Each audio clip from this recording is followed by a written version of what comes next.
There are various reasons why compliance often fails in everyday business operations. Lack of clear responsibilities and complex regulations are just two of them. But what other causes are there? That's what this video is about.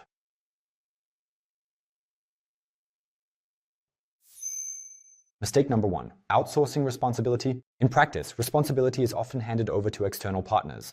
A supplier's assurance that all requirements will be met is considered sufficient. However, if there is a lack of reliable evidence, regular audits, or contractual safeguards, this creates a significant risk for your own company. In many cases, trust replaces necessary control mechanisms. However, the legal and economic responsibility always remains with your own company, as does liability. Mistake number 2, time pressure overrides awareness of rules.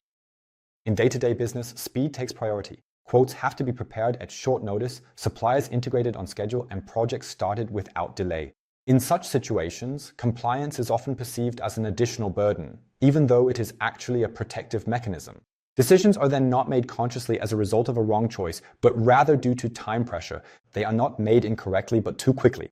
Mistake number 3, warning signs are not taken seriously. Unclear ownership structures, unusual payment methods, or noticeable pressure from business partners, these are typical warning signs in everyday business. These indicators are present and generally recognizable, but are often downplayed and deliberately ignored. Not because they are overlooked, but because their consequences would be unpleasant and would call existing processes into question. These patterns are not a coincidence, but rather structural weaknesses in compliance management.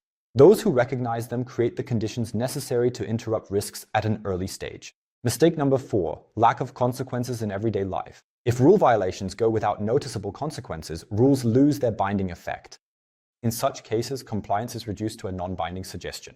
However, this hardly stands a chance against time pressure, targets, or economic interests. So as we can see, sustainable compliance requires clear responsibilities, visible enforcement, and leadership that stands firm even under economic pressure. That was the second part on the topic of compliance mistakes. If you don't want to miss any more videos, subscribe to the channel and like the video.